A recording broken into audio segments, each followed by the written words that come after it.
Good morning, everyone. It's me, Lee, with Victorian Dreams by Lee. Hi, it's me, Lee. So,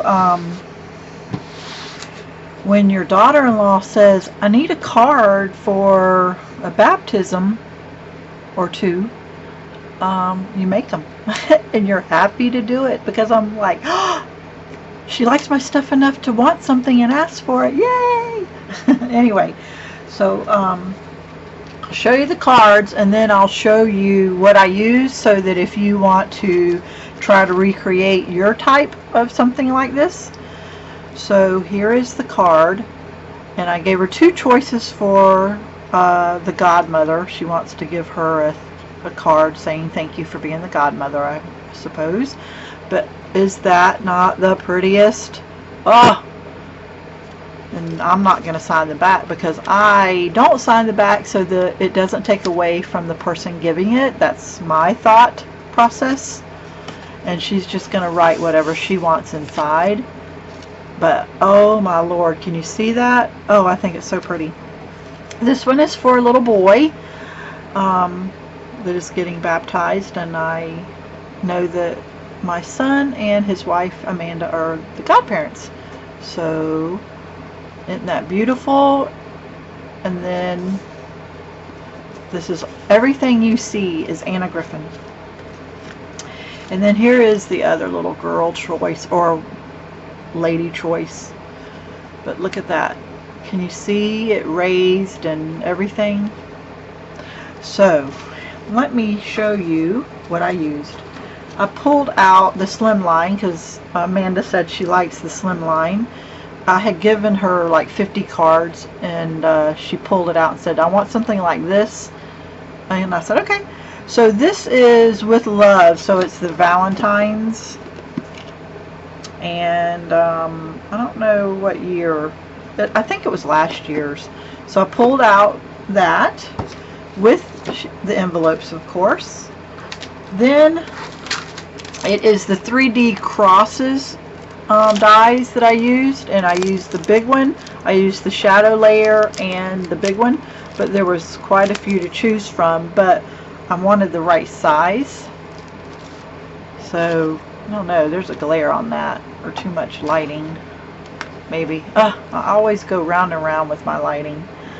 So on this one in the middle is this die, the Constantine die. We've used that quite a bit, so you can see. This one was the Fanciful. You can see. And this one was the Ornate. And I only used on all of them the shadow layer and the first big one. And there is that. So on all three I used vellum. This is a pink vellum, you can barely see. This is a light blue and a green. I don't know if you can barely see the green. And then but you can see through it, through the die. And the reason why I also like these dies more, especially these two, is it really cuts through where you see the vellum, and it's not just a full piece of dye. Like this, there's a lot of just gold.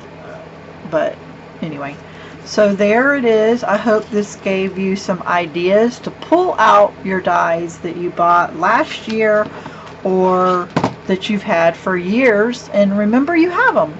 I am trying my hardest right now to reorganize my dies. I'm taking pictures of them, I'm putting them on magnet sheets, and I'm putting them in binders. Let me grab one. I'm putting them in binders, and each binder will have its own, this is Christmas, will have its own theme. So when I pull out Christmas, and then the pictures go on back or directions, and when I pull out Christmas, I have it all at my hands. I can put it up I can put it up like this and have it open and remind me of what I have. So I am redoing that because I had it a different way in file folders, and they're so thick, there's so many, and I have to just go through it, and they're stacked on top of each other. And so I'm hoping that I can label it and see it and pull it away.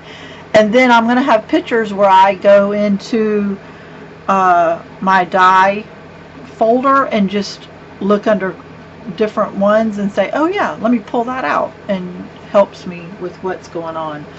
So I hope you liked my project share, and all my links are down below, and